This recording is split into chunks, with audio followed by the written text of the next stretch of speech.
예, 안녕하세요. 이번 학기에 계시오 성경을 여러분과 함께 한 학기 수업을 맡게 된 최영인 목사입니다.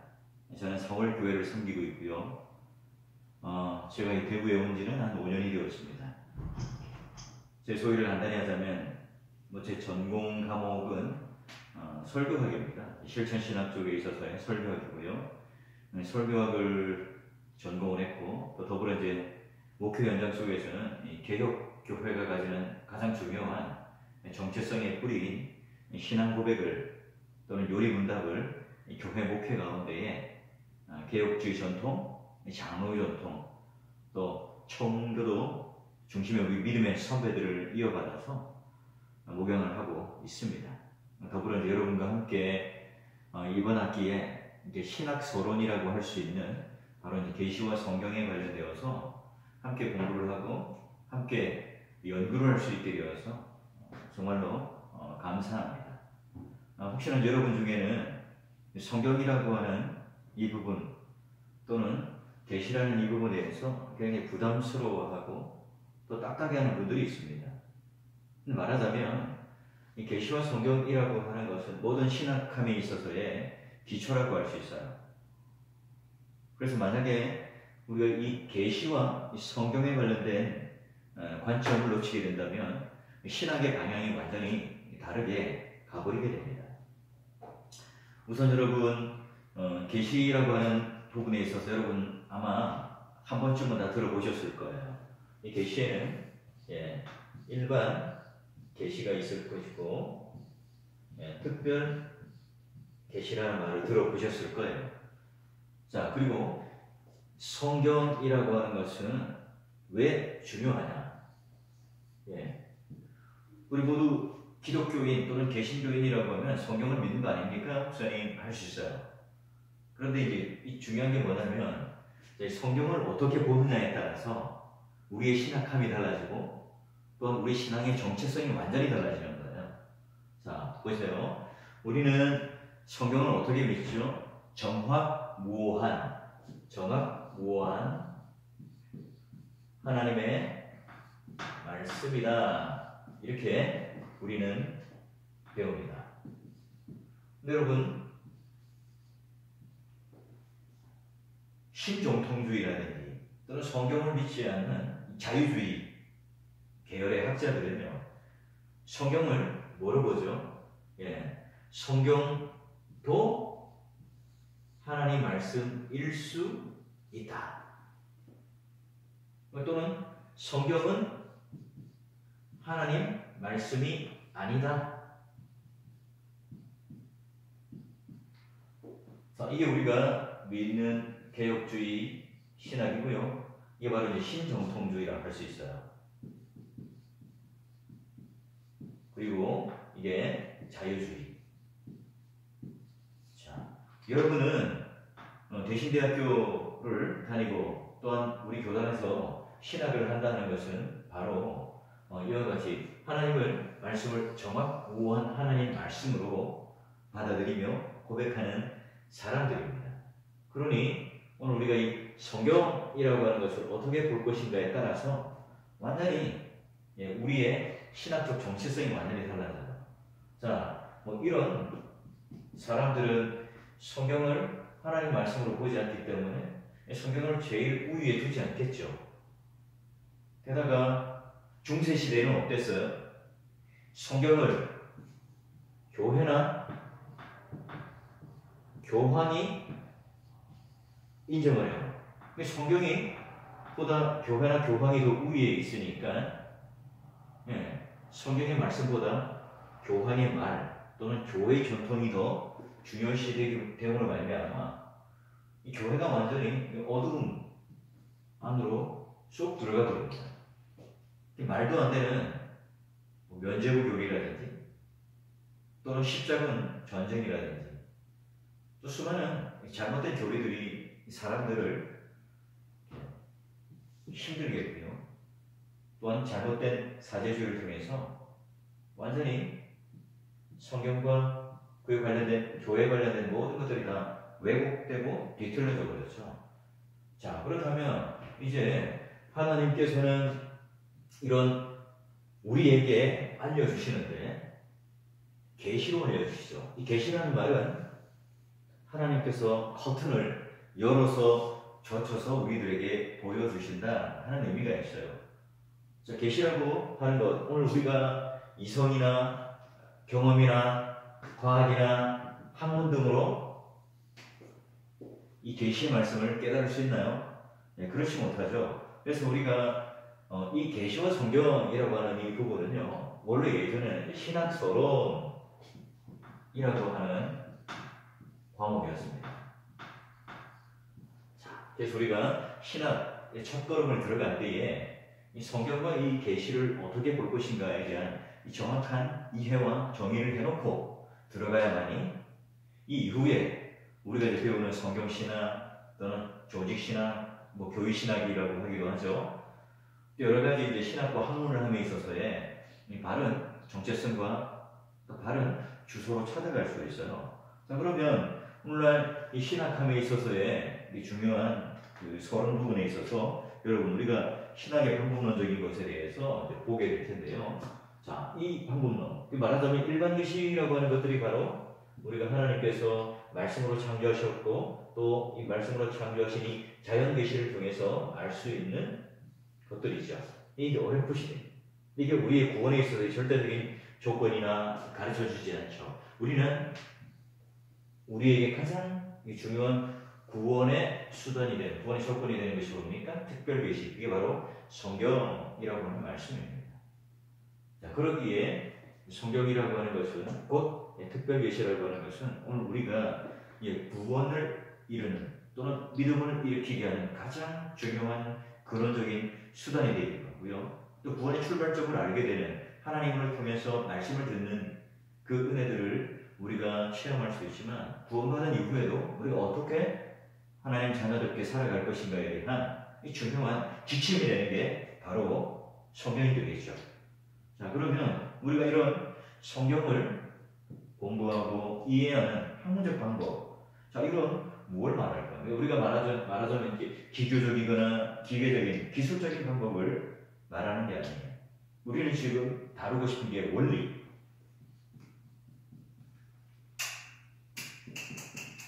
철학을 다루려고 합니다. 자, 이 말의 의미는 뭐냐면, 자, 우리가 종교개혁이라고 하는 것은요, 뭘 회복하는 거죠? 잃어버렸던 복음을 다시 회복합니다. 다시 ad fontaines, 성경으로 돌아가자, 복음으로 돌아가자. 자, 이 내용은요, 말하자면 그런 내용과 원리뿐만 아니라 성경을 보는 방법, 성경을 보는 관점, 이런 것까지도 다 말을 합니다. 예를 들면 중세신학 하면 스콜라 신학이 굉장히 주요했잖아요. 이런 어떤 이성 철학들을 가지고 신학들을 하게 됩니다. 그런데요, 오늘 이 방법이 우리 인간의 이성과 철학을 가지고 마치 이 신여로 삼아 신학을 하게 된 그런 시기에서 탈출해요. 그래서 성경을 가지고 오직 성경이 유일한 해석의 우위에 있는 도구로 보고요. 그리고 오늘 성경이 뭐라고 말하는지에 대한 그 이해를 가지고 들어가려고 하는 거예요. 저는 그런 방법론적인 것을 열은, 중세의 문을 열은 사람이 누구죠? 우리가 믿음의 상대로 삼고 있는 갈뱅이에요. 물론 우리 루터라고 하는 것은 우리 이신칭이라고 하는 것으로 바로 우리의 선행, 우리의 행위, 우리의 공로, 이런 것들로 구원을 얻고자 했던 중세시대를 탈출하기 위한 중요한 출발점이 되는 분이 바로 루터이기도 해요. 그러나 그 이후에 아주 중요한 중세시대와의 교리적 싸움 또는 그 당시에 이런 신학과 교리에 관련되어서 철저하게 성경을 가지고 변증했던 인물이 누구냐? 바로 칼뱅이에요. 그 27살 지었던 기독교 강요라고 하는 것이죠. 이 기독교 강요를 젊을 때 쓰고요. 나이 들 때까지 사판까지 이르면 계속 개정을 하고 보완을 해요. 이 기독교 강요는 책상머리에 앉아가지고 썼던 하나의 교리서가 아닙니다. 만약 삶의 현장 속에, 목회 현장 속에 던져지는 물음들, 중세시대 때 미사는 무엇이고 유아 세례는 무엇이고 오늘 우리가 생각하는 하나님을 아는 방법은 무엇일까? 또한 성령 하나님께서는 오늘 우리에게 어떤 관계를 맺고 계시고, 그러면 교회란 무엇인가? 라고 하는 점이, 또 기도란 무엇인가? 이런 여러 가지 물음들에 그 시대에 잘못된 교리들, 때로는 로마 가톨릭의 잘못된 방법, 때로는 제세례파의 극단적인 문자주의적인 해석들을 바르게 성경으로 끌고 들어와서 했던 그 방법론을 처음 열었던 사람이 누구냐? 바로 칼빈이라고 할 수 있어요. 그래서 오늘 우리가 만약에 이 정체성을 짓는 하나의 방법론으로서 바로 이런 갈뱅이 기독교 강요를 출발해서 이후에 있는 신앙의 고백 또는 요리문답, 자, 이런 것들을 통해서 바로 신학을 하게 되는 바로 개혁 정통주의 신학이라고 하는 것이 출발됩니다. 그래서 우리의 오해가 뭐냐면 성경이 우위냐 또는 교리, 조직신학, 교위신학 이게 우위냐, 마치 닭과 또는 계란과의 관계처럼 우리는 어떤 이분법적인 사고로 생각하게 됩니다. 그러나 여러분, 우리 교리라고 하는 것은 마치 뼈대와 같고요, 그 이후에 실천적인 삶이라고 하는 것은 삶과 같죠. 자, 이것을 어디서 담아냅니까? 바로 성경에서부터 담아내요. 그래서 여러분이 잘 알고 있는 웨스트민스터 신앙 고백문 또는 그 안에 있던 표준 문서들, 그 이후에 나온 수많은 종교회의를 통해서 만들어졌던 이런 문서들은 전부 다가 바로 이런 신학적인 필요와 요구에 의해서 당시에 교리 또는 실천신학, 예배, 설교, 심지어 나가면 신방, 장례 이 모든 것까지 다 포함해서 거기에 대한 실체적인 적용들을 주기 위해서 했다는 거죠. 그러니 자, 성경이 무엇이냐라고 하는 이 출발점, 그 다음에 우리가 바로 그런 특별 계시를 통하여 하나님께서 우리에게 열어주셔야만 가능한 그런 하나님의 뜻들을 발견하는 데 있어서 우리가 구원받고 또 구원받은 자의 삶을 살아가는데 굉장히 중요하게 작용했던 것이 바로 성경이라고 하는 거예요. 그래서 이 신학서론이라고 하는 것은 계시란 무엇이냐? 성경이란 어떤 것이냐? 이게 오늘 우리에게 굉장히 중요한 정의를 내릴 수 있어야 됩니다. 그래서 신학, 계시, 성경, 조직신학 이런 부분들에 대해서 여러분이 정의를 해야, 자, 여러분 MDB 3년 동안 아니 또는 앞으로 목양을 하거나 교회에서 사역을 하거나 아니면 내가 하나님께 비전을 받고 선교사로 또는 교회 안에서 사역할 때 흔들리지 않는다는 거예요. 그럼 여러분, 신학의 정의가 뭐냐? 신학의 정의가 뭐냐? 바로 신하면 하나님 데오스, 학문하면 로고스, 진리라고 하는 거예요. 그러면 하나님의 존재, 하나님의 사역, 하나님의 진리 또는 하나님의 어떤 관계, 이 모든 것들을 담고 있는 것이 뭡니까? 바로 신학서론이고, 그 신학서론의 내용의 결정들이 바로 성경이에요. 그리고 우리 모든 성도들은 다 신학자가 되어야 됩니다. 왜요? 성경을 모두가 연구하고 묵상하고 그 하나님 말씀이 무엇인지를 깨닫고 그 말씀을 기준으로 살아가는 사람들이기 때문에 이걸 전부 누구에게 맡겨놓습니까? 목사나 신학자에게 그런 일들을 맡겨놓고 있는데요. 그렇지 않죠. 왜 그렇습니까? 오늘 우리가 이런 하나님의 말씀을 알 수 있는 방법, 하나님께서 오늘 우리들에게 먼저 찾아오시죠. 우리가 먼저 하나님을 찾아가는 것이 아니듯이, 그래서 우리가 먼저 하나님께 구원을 요구하고 손을 잡은 것이 아니듯이 하나님께서 먼저 우리에게 찾아오셔서 사랑하여 주시고 택하여 주시고 구원하여 주신 것처럼 똑같이 계시도 마찬가지예요. 하나님께서 오늘 우리에게 찾아오셔서 우리의 눈을 열어주셔서 그래야만이 하나님 말씀을 깨달을 수가 있죠. 그러면 우리가 하나님을 아느냐 마느냐, 우리의 존재론적인 측면으로 먼저 봐요. 우리는 하나님을 제대로 알 수 없을까요? 왜 우리 자연인, 우리 인간들은 하나님을 제대로 알 수 없을까요? 우리는 창조물과 피조물 사이에 너무나 큰 질적인 차이가 있어요. 이건 존재론적인 측면이죠. 우리가 아무리 능력이 뛰어나고 우리가 아무리 지혜가 뛰어나고 IQ가 뛰어나더라도 오늘 그분이 우리를 창조하신, 우리는 피조물이기 때문에 우리가 아무리 하나님 형상대로 지음받은 사람이기는 하지만 그러나 우리는 창조물과 그 주와 피조물 사이에 영원한 질적인 구분이 있다는 거예요. 하나님이 유한하시죠. 우리는 하나님은 무한하시죠. 우리는 유한해요. 하나님은 영원하시지만 우리는 시간의 한계 속에 갇혀 살아갑니다. 이 영원이라는 것 자체가 시간적 개념이 사실은 없는 거죠. 그렇기 때문에 오늘 우리는 그런 무냐, 유냐 이런 개념들과는 전혀 차원이 다른 하나님께서 영원이라는 그런 또 순간이라는 존재와 함께 맞부딪히기 때문에 알 수가 없어요. 자존하시는 하나님, 하나님 스스로 이름을 붙이시는 하나님, 하나님을 우리가 이름을 붙여준 것도 아니에요. 하나님께서 스스로 우리에게 이름을 가르쳐 주시고 계시하여 주실 수 있기 때문에 우리는 알 수 있어요. 그렇기 때문에 우리가 첫 번째로 하나님을 제대로 알 수 없다 하는 것은 뭐라고요? 바로 피조물과 창조주 사이에 아주 큰 간격이기 때문입니다. 두 번째는 우리가 하나님 형상대로 지음받았지만 타락한 존재죠. 죄인이 됩니다. 그러다 보니까 우리는 하나님을 이해하고 깨닫는 게 왜곡되고 불가능해요. 중세시대 때 이성이나 철학을 가지고 하나님을 이해하려다가 오히려 하나님을 왜곡되게 생각했던 거죠. 자, 그러기 여러분, 우리가 계시는 뭐냐? 바로 우리가 신학하는 원리예요. 우리는 일반 계시 속에서도 하나님을 희미하게 알 수는 있지만 그런 것을 정확하게 하나님을 알 수 있는 것은 아니죠. 우리는 하나님께서 우리에게 뭘 주셨어요? 특별 계시를 성경 속에 주셨습니다. 오고 가는 모든 믿음의 선배들을 통해서 성령께서 우리를 감동시켜 주셔서 또한 그 저자들을 통해 오늘 우리 삶에 알맞는 각 시대에 맞는 선지자를 세우셔서 말씀을 오늘 우리들에게 주셨습니다. 그리고 그것이 오늘 우리에게 66번 성경으로 캐논, 정경이 되어서 우리 손에 주어졌습니다. 그럼 여러분, 우리가 이런 성경이라고 하는 것이 모든 교회에 있어서의 근간이 되고 기초가 되죠. 여러분, 설교자의 권위가 어디로부터 나옵니까?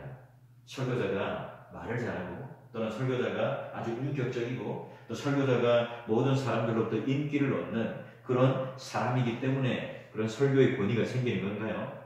설교자가요, 서울대학을 나왔습니다. 아니요, 하버드 대학을 나오고 유학을 가서 아주 덕망받는 학자가 되고 있습니다.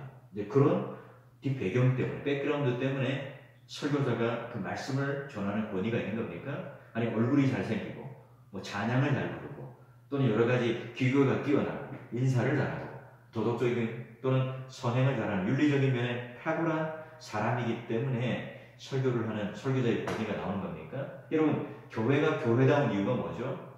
여러분, 교회가 건물을 크게 짓고 또는 많은 돈을 가지고 있고 맨파워가 있어요. 교회 안에 의사, 변호사, 판사 또는 여러 가지 사회에 있어서 존경받는 그런 많은 사람들이 교회의 맨파워, 인력적인 구성이 되어 있어요. 그런 데서부터 교회의 권위와 힘이 나오나요? 교회 어떤 물질이 많습니다. 보유하고 땅이 많아요. 그게 오늘 우리의 권위가 되는 겁니까? 교회다운 겁니까? 성도의 성도다운 거죠. 성도 오늘 교회를 다녔더니 복을 많이 받아서 좋은 차를 굴리고 다니고 또한 통장에 잔고가 많고 또 내가 잘 나갈 수 있는 모든 사람들로부터 존경받는, 그리고 내가 어디에 나가서도 말하는 굴하지 않는 그런 모습들이 가지고 있는 게 성도의 복받은 모습인가요? 그렇지 않죠. 오늘 우리의 모든 신앙에 있어서의 가장 중요한 기초가 뭐냐? 바로 성경입니다. 설교자가 설교할 수 있는 권위는 어디로부터 나오죠? 성경이 바로 하나님 말씀이기 때문에 그래요. 그래서 설교자의 권위는 하나님 뜻대로 전하는 설교를 할 때, 메시지를 전할 때 바로 하나님께서 원하시고 기뻐하시는 뜻대로의 그 권위가, 그 authority가 성경으로부터 나오게 되어 있습니다. 교회도 모든 것들은 다 성경 위에 있어야 되겠죠. 목양을 하는 것, 찬양을 인도하는 것, 예배 예전, 성례, 또 교회에 있는 모든 그런 모임과 교육과 활동들이 다 성경의 근거가 되어야 합니다. 그걸 설명해내는 게 뭐예요? 신학이고요. 그걸 담아내는 그런 배움의 도구의 방법이 뭡니까? 계시죠. 자, 그러면 오늘 우리가 이런 피조물과 창조주 사이의 거리가 있고 타락한 우리는 하나님의 형상이지만 그런 연약한 존재이기 때문에 우리의 본성이 연약해요. 그래서 우리는 하나님 말씀을 정확무하게 쓰여진 말씀이지만 우리 왜곡된 시선 때문에 잘 이해 못합니다. 그러면 우리의 존재가 뭐냐? 바로 하나님 앞에 구원받은 백성으로 이후에 말씀을 읽고 신학을 할 때 누구의 도움을 받나요? 성령 하나님의 도움을 받아야 하겠죠. 그게 뭡니까? 왜 그렇죠? 성경이라고 하는 것은 바로 성령의 감동으로 지어졌고요. 우리가 이 성경을 이해하려면 성령 하나님의 조명이 필요하기 때문에 그렇습니다. 그러기에 오늘 우리가 신학을 어떻게 한다? 신학을 어떤 도구로 하느냐? 항상 중요한 것은 뭐냐면 계시 의존적인 것이 바로 신학의 가장 중요한 출발점이에요. 그래서 내가 이 계시를 가지고 도구로 삼아 뭔가를 이해하는 것이 아니라 계시에 의존하는, 말하자면 하나님의 말씀이 내 삶을 해석해내고 하나님 말씀이 나를 규정하고 하나님의 말씀이 오늘 나를 왜 이런 목회자로 세웠고 신학자로 살아가야 하는가, 거기에 대한 이해를 하는 게 바로 계시 의존적인 신학입니다. 자, 이 말은요, 바로 내가 이 정확무원 하나님 말씀에 절대적으로 지배를 당한다. 우리가 말하는 신학의 권위는 바로 하나님 말씀에서부터 나온다. 여러분, 이걸 우리가 배우는, 자, 이거에 대한 시작과 방법과 원리를 배우는 것이 바로 계시와 성경 또는 신학서론이라는 과목입니다. 여러분, 이 신학서론이라고 하는 과목에서부터 이 비뚤어지게 되면요, 이런 우리가 하나님의 말씀에 관련된 정확한 이해가 없고 우리 신학의 정체성이 없다면 이 이후에 여러분이 공부하는 모든 것들은요 다 사상 누각입니다. 모래 위에다가 집을 짓는 것과 같아요. 굉장히 위험합니다. 만약에 이런 성경도 하나님 말씀일 수도 있고 성경은 하나님 말씀은 아니다라고 하는 이 전제로부터 출발하게 되면 그냥 그저 성경이라고 하는 것은 호기심을 가지고 탐구하는 것뿐이에요. 그냥 그저 우리가 알에 대한 충족, 이것뿐이죠. 그러면 세상에 있는 여러 가지 철학책 또는 어떤 인간의 어떤 여러 가지 처세술, 성공의 방법론 이런 것들과 전혀 다를 바가 없는 거예요. 이건 우리의 생명을 살려내는 책들이 아니죠. 성경은 뭡니까? 바로 말씀이 육신이 되어서 로고스, 진리라고 하는 걸 통해 오늘 우리들에게 구원이라고 하는 첫 출발을 줄 뿐만 아니라 생명을 주시고 또 그 생명을 통해서 하나님께서 오늘 우리들에게 주시는 그 놀라운 구원의 드라마, 장엄한 구원의 역사의 드라마를 오늘 여기에 심어 놓으시고 더불어 오늘 우리가 구원의 완성을 이뤄가는데 한 발 한 발 우리의 인생의 그 발등상 위에 등불을 비추어 주시는 것으로 우리는 붙들고 살아가는 겁니다. 더 중요한 것은 여러분이 이제 신학교에 오셨고 이제 그런 신학을 하는데 그 일반적인 이제 성도들보다는 더 깊은 이해 또는 성경에 대한 정확한 이해와 그 출발점으로부터 출발하셔야 되는 첫 스타트에 있습니다. 물론 이 수업이 대면 수업으로 좀 토론을 하면서 여러분에게 묻고 또 답하는 수업이 되면 굉장히 좋겠는데요. 코로나19 사태로 인하여 어쩔 수 없이 이 비대면 수업을 할 수밖에 없는 상황이 되었으니까요. 여러분 이 수업을 잘 들으시고 오늘 이 말씀에 대하여 정리를 잘 하셔서 그 댓글창에다가 여러분 각자가 이 수업에 대한 들은 정의의 내용들을 정리를 하셔서 올리시면 오늘 여러분의 그 출석과 함께 수업을 들은 것으로 인정이 되겠습니다. 자, 여러분 오늘 수업은 첫 수업이니까요. 이 정도로만 제가 하도록 하고요. 오늘 우리가 하나님 앞에서 부끄러움 없는 목회자로 또한 설교자로 또 섬기는 사역자로 여러분이 서갈 때에 제일 우리에게 중요한 것들 바로 하나님께서 주신 하나님 말씀 이걸 우리 가장 중요한 제1우선주의로 놓고 놓치지 않고 살아갈 때에 여러분의 권위, 여러분의 삶의 능력 또 여러분 목양에 있어서의 모든 그 기준이 된다는 사실을 잊지 마시고 자, 그 하나님 말씀, 성경을 우리 인생의 가장 중요한 기초소로 넣고 학문을 하시고 신앙을 하시고 또한 목양을 할 수 있는 여러분 되시길 바라요. 자, 그리고 이제 책 소개를 좀 하면 여러분 뭐 좀 이 책은 좀 어려울 거예요. 헤르만 바빙크의 계시 철학이라고 하는 부분인데 이 책은요 여러분 아마 읽기는 좀 힘들 거예요. 그러나 우리가 이 하나님의 말씀을 어떻게 이해하는가, 마치 우리가 이 중세시대 때는 철학 때문에 왜곡되었다면 오히려 그 철학을 잘 선용하여서 하나님의 말씀을 이렇게 유비를 해서 풀어낸 책이라고 할 수 있습니다. 사실 좀 넘기는 여러분이 1학년이 읽기에는 좀 힘든 책이긴 하겠지만 처음 시작하는 사람이 힘들겠지만 한번 도전을 해보시길 바라고요. 그다음에 여러분 R.C. 스프롤이라고 하는 우리 개혁주의 신학의 가장 중요한 하나의 목사님입니다. 이 책을 한번 또 참조를 해보시면 좋겠고요. 그 다음에 성경의 기원이라고 하는 이 책을 보게 되시면 필립 W. 컴포트라고 하는 분인데요. 이 성경이 오늘 우리가 어떻게 우리 손에 쥐어졌는가 하는 것을 알 수 있습니다. 이 외에도 여러분 성경에 관련된 많은 책들이 있으니까 한번 참조해 보시고요. 그 다음에 우리 칼빈의 기독교 강의도 있지만 우리 장수민 목사님이 쓴 굉장히 두꺼워요. 그러나 칼빈에 관련되어서는 굉장히 깊은 이해를 가지고 책을 써놓은 겁니다. 한번 또 참고할 만하니까 한번 보시면 되겠고요. 여러분 이제 계시를 성경에서 계시를 받다 하는 책 여러분 아시죠? 여러분 과제문을 내어드렸는데요. 이 과제문도 우리 반장 전도사님한테 내어주시면 한꺼번에 모아서 저에게 이제 PDF 파일로 보내줄 겁니다. 그럼 제가 평가를 하도록 하겠습니다.